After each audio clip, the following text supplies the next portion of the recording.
yeroon ilaalu yookaan yeroo yaadu amma anaaf Sa'idooni lafarratti waa wal agarru miti jette Sumayyaan. Kun isa dhumaatti. Maatte saasib jette. Yeroon amma yaadu anaaf Sa'idoon lafarratti waan wal agarru miti. Ayyuudhaan maattere. Yeroon kun siif yeroo qormaataati yeroo qortu jechuun yeroo Sa'idoo qortuudha.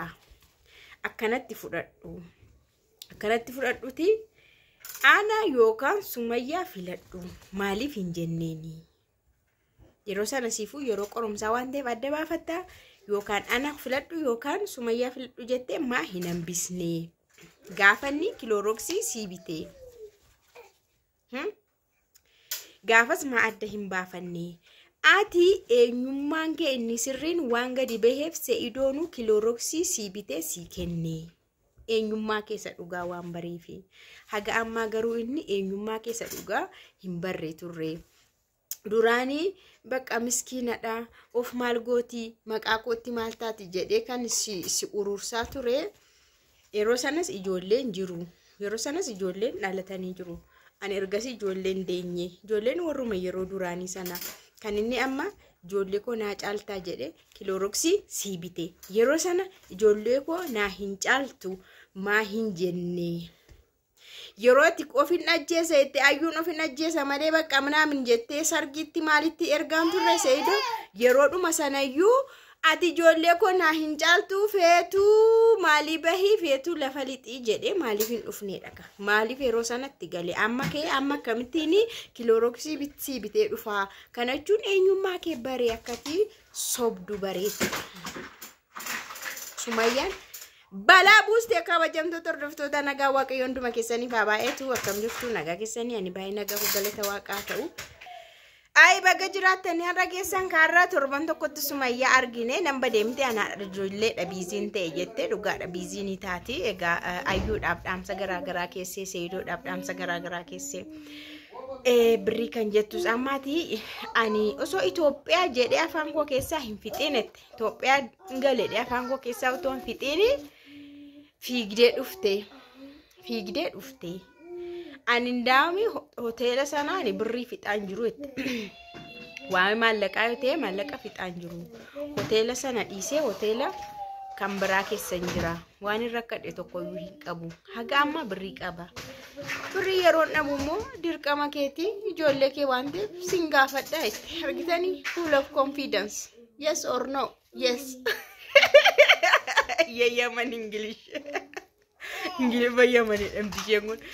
No, kanatti birrii jettee birrii siin erga birrii siin naqeera birrii achi fuudhi birrii maalii godhi ijoollee rakkisiin kan jettu anaga amma birrii qaba. Gaafa birrii dhabe immoo dirqamadha. Atabbaadha waan ta'eef birrii hinuma kennita hinuma gargaarta danda'u.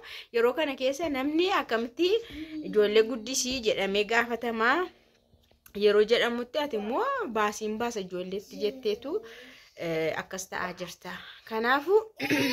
Kanaafuu sitti meera irra deddeebi'ee sitti meera nan barbaadin siin jedheera. Kanaafuu amma ati amma eenyummaa ayyuu kana barteetu akka isheen kilooroksii hin dhugne duraanis akka isheen hin dhugne waan beektuu fi kilooroksii dhugi jetteeni. Waan tamaamman yookaan maal tamaammanuu wayi waan abdatte wayimmaa jira waan abdatte wayi jira yookaan ayyuun garaatti baatteetti. Akka ibsa Sumayyaatti asitti jechuudha. Ayyuun garaatti baatteetti kanaaf jetteetu amma ofii kee murteessuu jalqabde amma kanaaf kilooroksii dhugi jetteeni. Isheen waan hin dhugneef ilaal garaatti baatteetti waan ta'eef kilooroksii dhugdu.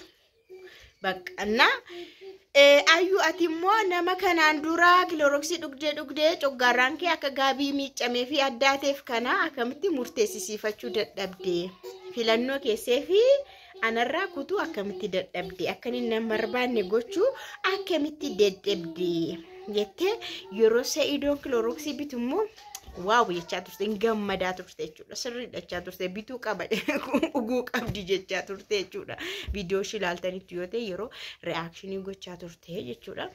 Inna ayyuuni waanuma tokko akka ijoollee ishee godhaa itti ammallee taanaan isheen nama reebdi.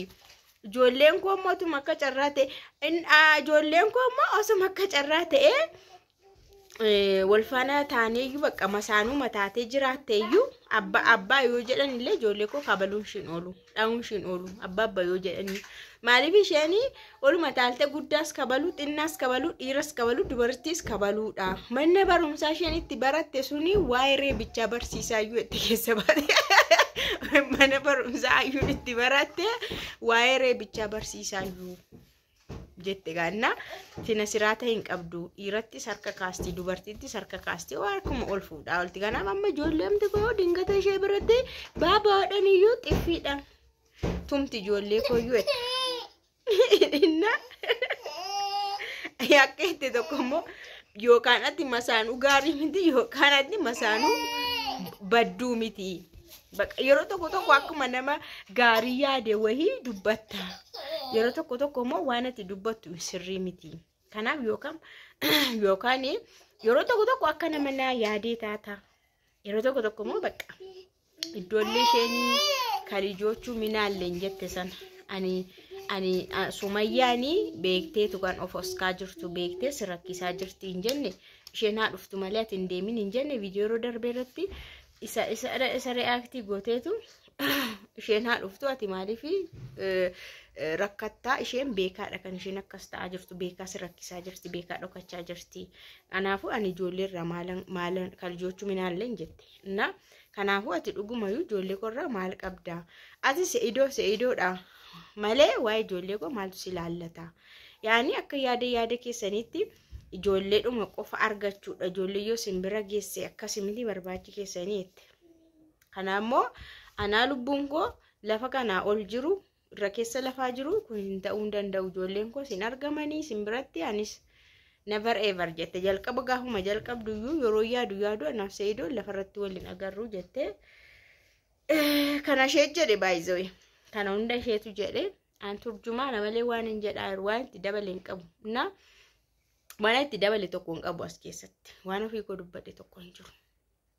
Na akkanatti Sumayyaan deebii simpilii deebistee fi se'idoon amma yeroon isaa qorradha adanii jiramoo sanaa jira jette doon ta'e sana ta'e beekudoon ta'e qorri seenee qorradha jette ati manas gurgurtee hundumaa gurgurteetta akkam taata atoo jette gidduutti immoo isaa yaadde jechuudha atoo akkam taataa jechuudha na moo birrii maallaqa kan ati fudhadhu naan jettu akka ati waciitti baaste sirkaa hin dhumneef daftee naa kennuu yaaddeetu moo maaliifi moo booda gaafan gaafadhu baasittiin fixee waciittiin harkaa dhume olii gaddeemutti dhume naan jechuu fi kanatti maallaqa siin naqaa ijoollee rakkisiin kanatti jettu jette na hin barbaadin jette bakka dhumarratti nan barbaadini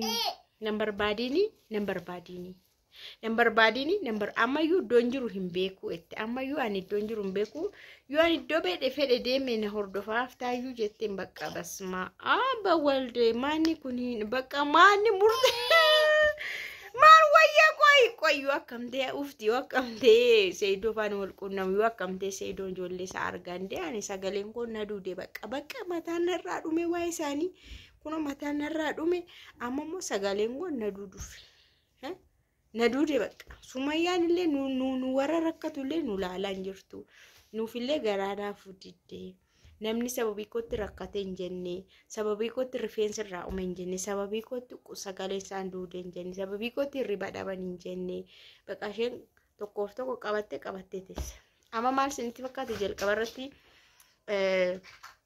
kanani haasa'e isheen illee haasoftee maaliifi anaafi Sumayyaa keessaa filadhu jette hambisuu dadhabdee kan isheen jette ayyuu kuni baatu malee hin argamudha.